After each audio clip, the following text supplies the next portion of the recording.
In this video, we are going to take a look at Texas, who just landed a big recruit in the portal, Laila Phelia from Michigan.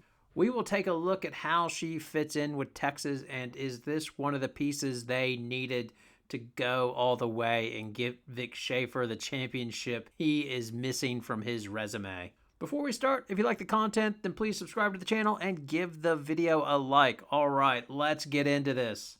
Well, if you put a high-ranking team and combine that with a player that's in the portal that's high-ranking, and you combine those two, you're probably going to get a better team, and that's what's happened for Texas, as currently, after the season ended, they were rated the number 2 team in the way too early rankings by Charlie Cream. And the reasoning for that ranking is that Rori Harmon should be returning next season from her knee injury. Before she went out, she was arguably one of the best point guards in the country.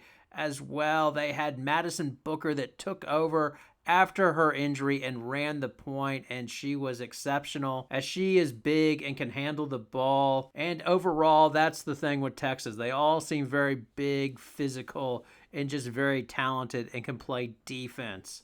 Now, as often the case, the portal can giveth and taketh, and they have lost Deanna Gadsden to the portal as she is transferred to Auburn, and that is a bit of a loss as she's a 6'2 forward. She averaged 18 minutes last season, scored 8 points, 4 rebounds, and shot 53% from the floor. They've also lost Hadijah Fye, who's entered the portal. She's 6'4", another forward. She averaged 5 points and 3 rebounds and played 12 minutes a game last season as well. But the signing of Laila Phelia, or her committing to Texas, gives them what they needed. They needed another guard, and Phelia looks like a perfect fit. So she's 6 foot. She averaged 16.8 points with Michigan last year, shot 42% from the floor and 32% three-point line. Presumably she'll be in the backcourt, so it'll be her with Rori Harmon, who's the point guard, who averaged 14 points and shot 56% from the floor and 31% from three-point range prior to her knee injury.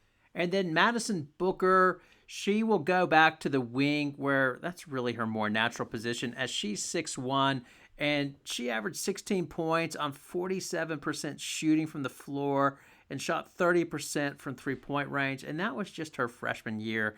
You would think that she would grow over the summer season, and it's going to be interesting just to see how much better she is next year. And then I assume at the center position, it will be Amina Muhammad, who's 6'4". She averaged 19 minutes last season, scoring 6 points, 4 rebounds, and shot 52% from the floor. Now, during the season, Vic Schaefer was raving about her development and just how she can guard 1 through 5. She moves so fluid and easily. It just makes a big difference, and I suspect she'll be the starter. So next to her at the forward spot would be 6'1" Aaliyah Moore, who had a good comeback last year from her ACL injury from the previous season. She averaged 11 points, 6 rebounds, shot 52% from the floor, and she's just good all around. She can go inside, tough inside, and can go outside a little bit as well. But they also have some depth up front with swing forward Jacquelina Muantanda. She's 6'2". She averaged 10 minutes a game as well, getting 3 points, but she's long. It just seems like they're all long and can move as far as the Texas front line. And that's not even including the recruiting class that's coming into Texas next year, which was rated number 4 and headlined by Justice Carlton, who's a 6'2 forward and rated number 7. Carlton has a face-up game. She can go outside and hit a 3, but as well, she's strong on the inside, can rebound, and can play defense. As well, they got the number 8 recruit, Jordan Lee from California. She is an athletic 6-foot guard that can guard on the perimeter and seems very comfortable taking a pull-up jumper. The final piece to their recruiting class is Brianna Preston, who was ranked number 43. She's a quick point guard that can pressure the ball and just seems like a real good fit for Texas, as it'll help with their pressure defense and give Rori Harmon a bit of backup and let her slowly ramp up her minutes as she gets more comfortable coming back from her ACL knee injury. So the roster for Texas is good, deep, and long if you take a look at it. With Rori Harmon at the point, who's 5'7", then Laila Phelia, who's 6 foot, the off guard, Then Madison Booker playing the wing, who's 6'1". Aaliyah Moore at forward, who's also 6'1", and then Amina Muhammad, who's 6'4", at center. As well, they have a bench with Muwantanda, who's 6 foot, who can swing between forward and guard. In addition, the incoming freshman class will add further depth with 6'2", Justice Carlton at forward, Jordan Lee backing up the guard, who's 6 foot, and then Brianna Preston will likely be fighting with Gisela Maul for the backup point guard position. But the real key for Texas and the importance of Laila Phelia going there is that they now have 3 scorers, essentially. So Phelia averages 16.8. Harmon went for 14 points per game, but she got injured early, obviously. And Madison Booker was scoring at a rate of 16 points per game. So they have 3 solid players, and then it's a Texas team, so they will play good defense as well. Prior to Harmon's knee injury, it seemed like she was about to take the next step into that superstar level. Like, she was awesome versus UConn, going for 27 points, 13 assists, and she just dominated in that game. And was that going to continue, or was that just a one-game, really, really hot streak? That'll be interesting, but there's no doubt that Madison Booker is just a talent. During that same game versus UConn, she gave Ice Brady fits, and to be able to switch from being able to guard Ice Brady to taking over the point guard role is that just shows you how special of a player that she is.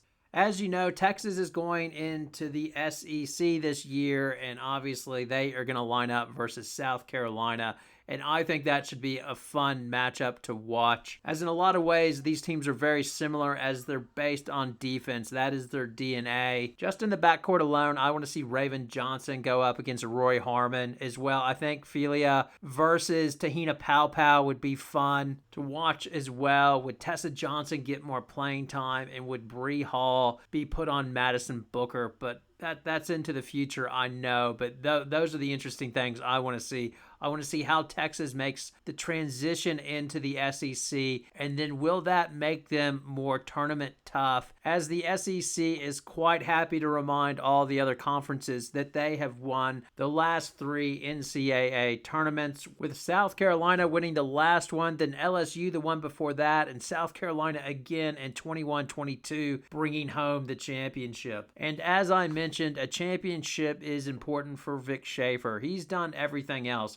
So last year, he recorded his 400 career win while at Mississippi State. He won the National Coach of the Year twice. He led his team to 5 NCAA tournaments, 4 Sweet 16, 3 Elite 8, and 2 Final Four appearances. But it has to nag him that he made it to 2 championship games and could not get it done. So he beat UConn to make it to the first one, ending their win streak, and got beat by South Carolina, and then made it back the next year to face Notre Dame, only to have Arike Agumawale to break his heart on a buzzer beater. In 2020, he left Mississippi State to go home to Texas as well. He got paid very, very well. I'm sure that helped his homecoming. He currently gets paid $2.3 million a season, and he's built Texas pretty well. So he had 1 second-round loss to Louisville, but otherwise he's made 3 Elite Eights, but I'm sure he's keen to make it back to the Final Four and get that final piece in his resume, which is a championship. Now it's over to you. Is this a team that's lacking a true superstar like a Paige